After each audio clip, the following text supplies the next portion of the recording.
ہاں جی، شروع کرتے ہیں انشاءاللہ، ٹائم ہو گیا ہمارا۔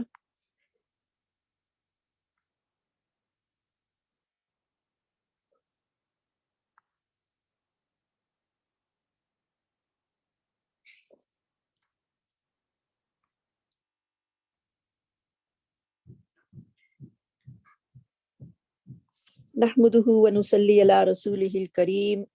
اما بعد، فاعوذ باللہ من الشیطان الرجیم، من حمزه ونفسه ونفخه، بسم اللہ الرحمن الرحیم۔ رب اشرح لي صدری ویسر لي امری واحلل عقدۃ من لسانی یفقهوا قولی۔ اللہم انفعنا بما علمتنا وعلمنا ما ينفعنا وزدنا علما۔ اللہم رب زدنا علما والحقنا بالصالحین۔ اللہم انا نسألک علما نافعا وعملا متقبلا ورزقا طیبا۔ اللہم لک الحمد کلہ ولک الشکر کلہ وإلیک یرجع الامر کلہ سرہ وعلانیتہ۔ اللہم لک الحمد وانت ہدیتنا ورزقتنا وخلقتنا وفرجت عنا ومن كل شيء ما سألناك ربنا أعطيتنا۔ اللهم اجعل أعمالنا خالصة لوجهك الكريم يا رب العالمين۔ اللهم اجعل أعمالنا خالصة لوجهك الكريم۔ اللهم ثبتنا عند الموت بكلمة لا إله إلا الله۔ رب یسر ولا تعسر وتمم بالخیر۔ اللہم طہر قلوبنا من النفاق وأعمالنا من الرياء ولساننا من الكذب وعيننا من الخيانة فإنك تعلم خائنة الأعين وما تخفي الصدور۔ اللہم یا مقلب القلوب ثبت قلوبنا على دينك وإلى طاعتك۔ اللہم یا مصرف القلوب صرف قلوبنا على طاعتك۔ ربنا لا تزغ قلوبنا بعد إذ هديتنا وهب لنا من لدنك رحمة إنك أنت الوهاب۔ اللہم اغفر ذنوبهم وطہر قلوبهم وحسن فروجهم۔ اللہم احفظهم بما تحفظ به عبادك الصالحين۔ اللہم انا نعوذ بک من زوال نعمتک وتحول عافیتک وفجاعت نقمتک وجمیع سخطک یا رب العالمین۔ اللہم انا نسألک الجنة ونعوذ بک من النار۔ اللہم انا نسألک الدرجات العلی فی الجنة ونعوذ بک من النار۔ اللہم انا نسألک الدرجات العلی فی الجنة ونعوذ بک من النار۔ رب ارحمہما کما ربیانی صغیرا، رب ارحمہما کما ربیانی صغیرا۔ اللہم اغفر للمؤمنین والمؤمنات والمسلمین والمسلمات منہم احیاء والاموات انک سمیع قریب مجیب الدعوات۔ اللہم ربنا آتنا فی الدنیا حسنۃ وفی الآخرۃ حسنۃ وقنا عذاب النار۔ ربنا تقبل منا انک انت السمیع العلیم وتب علینا انک انت التواب الرحیم۔ ہاں جی، آج انشاءاللہ ہمارا لیسن ہوگا آیت نمبر سورہ البقرہ 177 سے 179 تک، 177 آیات سے لے کر 179 آیات تک۔ لفظی ترجمہ، لیسا نہیں، لیس البر نہیں ہے نیکی، ان تولو یہ کہ تم سب پھیرو، وجوہکم اپنے چہروں کو، قبل المشرقی والمغربی مشرق اور مغرب کی طرف، ولیکن البر لیکن نیکی تو یہ ہے، من آمنا جو ایمان لایا، باللہ اللہ پر، والیوم الآخری اور آخرت کے دن پر، والملائکتی اور فرشتوں پر، والکتابی اور کتاب پر، والنبیین اور نبیوں پر، وآت المال اور دے اپنا مال، علی حبہ اس کی محبت کی خاطر، ذوی القربہ قرابت والوں کو، والیتامى اور یتیموں کو، والمساکین اور مساکین کو، وابن السبیل اور مسافروں کو، والسائلین اور مانگنے والوں کو، وفی الرقاب اور گردنوں میں، واقام الصلاۃ اور قائم کرے نماز، وآت الزکاۃ اور ادا کرے زکوٰۃ، والموفون اور سب پورا کرنے والے ہوں، بعہدہم اپنے عہد کو، اذا عاہدوا جب وہ عہد کریں سب، والصابرین اور سب صبر کرنے والے ہوں، فی البأساء تنگ دستی میں، والضراء اور بیماری میں، وحین البأس اور دوران جنگ کے، اولئک الذین یہی وہ لوگ ہیں جو صدقوا سب سچے ہیں، واولئک اور یہی لوگ هم المتقون سب پرہیزگار ہیں۔ یا ایھا الذین اے لوگو، اے وہ لوگو، آمنو جو سب ایمان لائے ہو، کتبہ فرض کر دیا گیا ہے، علیکم تم پر، علیکم القصاص قصاص لینا یعنی بدلہ لینا، فی القتلى مقتول کے بارے میں، الحر آزاد، بالحر بدلے آزاد کے، والعبد اور غلام، بالعبد بدلے غلام کے، والانثى اور عورت، بالانثى بدلے عورت کے، فمن عفی لہ اور جو کوئی معاف کر دیا جائے گا اس کو، من اخیہ اپنے بھائی کی طرف سے، شیء کچھ بھی، فاتباع تو پیروی کرنا ہے، بالمعروف دستور کے مطابق، واو اور آداء ادائیگی کرے، الیہ اس کی طرف، باحسان اچھے طریقے سے، ذالک یہ یعنی دیت کی ادائیگی جو ہے، تخفیف تخفیف ہے، من ربکم تمہارے رب کی طرف سے، ورحمت اور رحمت ہے، فمن اعتدی پس جو بھی کوئی زیادتی کرے، بعد ذالک اس کے بعد، فلہ تو اس کے لیے، عذاب علیم عذاب ہے دردناک،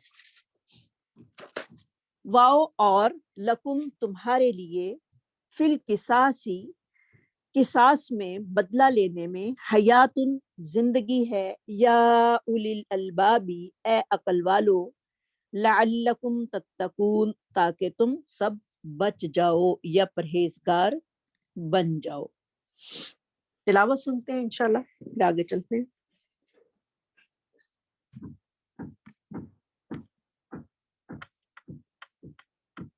ليس البر أن تولوا وجوهكم قبل المشرق والمغرب ولكن البر من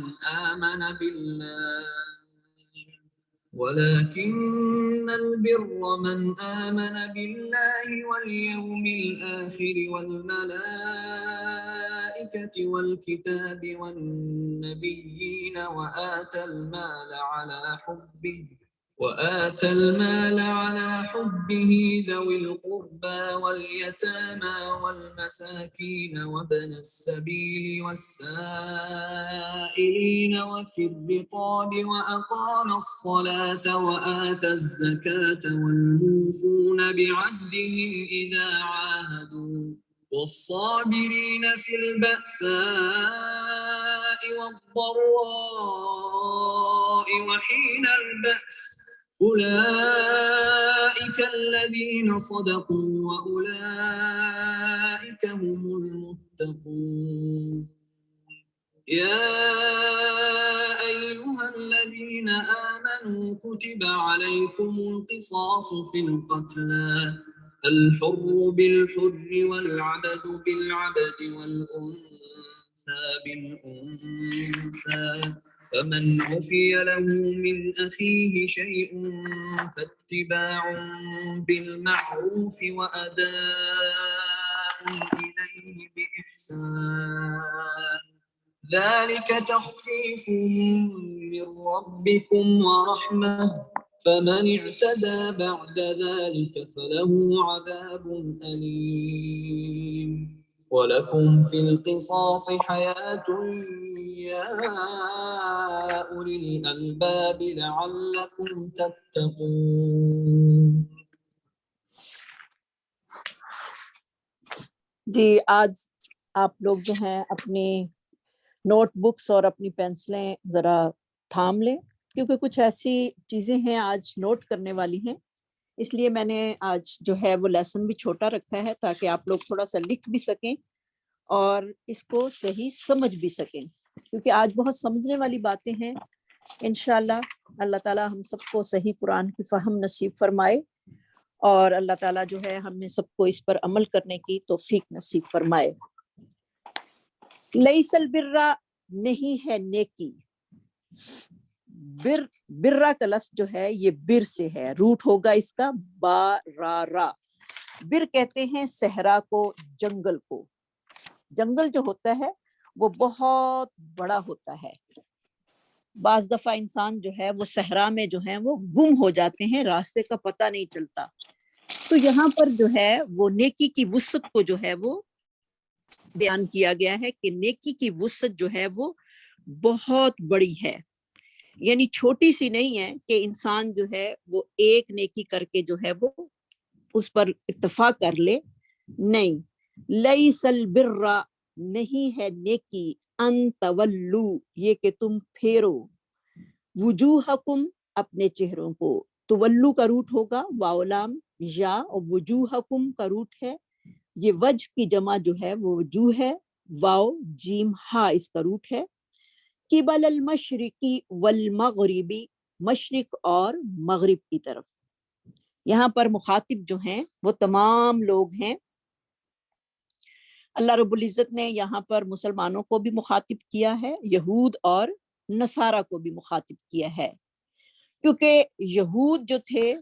ان کا جو قبلہ تھا وہ اپنا مغرب کو جو تھے وہ قبلہ بنائے ہوئے تھے اور اسی کی طرف منہ کر کے جو تھے وہ نماز پڑھتے تھے، اور نصارہ جو تھے وہ مشرق کو اپنا قبلہ بنانے میں ہی جو تھے وہ صرف نیکی سمجھتے تھے. تو اللہ رب العزت نے ان کے بے بنیاد دعوے کی تردید کرتے ہوئے فرمایا کہ نیکی مشرق اور مغرب کی طرف منہ کرنے میں نہیں ہے، بلکہ نیکی کا سمندر اور نیکی کا صحرا جو ہے وہ بہت بڑا ہے، اس کو سمجھو کہ نیکی اصل ہے کیا چیز. ولیکن البر لیکن نیکی تو یہ ہے من آمن باللہ جو ایمان لائے اللہ پر، والیوم الآخری اور آخرت کے دن پر، والملائکتی اور فرشتوں پر. ملائکہ جو ہے یہ ملک کی جمع ہے، اور والکتابی اور کتابوں پر، یعنی معنی جو ہے وہ جمع میں آئے گا لیکن ہے یہ واحد. والنبیین اور تمام نبیوں پر. وآت المال اور دے اپنا مال، علی حبہ اس کی محبت میں، یعنی اللہ رب العزت کی محبت میں. یا اس ہا ضمیر جو ہے یہ مال کی طرف بھی لوٹ رہی ہے کہ مال کی محبت ہونے کے باوجود جو ہے وہ اس کو خرچ کرے. ذوی القربہ قریبی رشتہ داروں میں، والیتامہ یتیموں میں، والمساکینی اور مساکینہ اور مساکین میں، وابن السبیلی اور مسافروں میں، والسائلین اور سوال کرنے والوں میں، وفی الرکابی اور غلاموں کو آزاد کرنے میں، واقام الصلاۃ اور قائم کرے نماز، وآت الزکاۃ اور ادا کرے زکوٰۃ، والموفون بعہدہم اور پورا کرنے والے ہوں اپنے عہد کو، اذا عاہدوا جب وہ عہد کر لیں، والصابرین اور صبر کرنے والے، فی البأساء بھوک میں، لڑائی میں، والضراء اور سختی میں،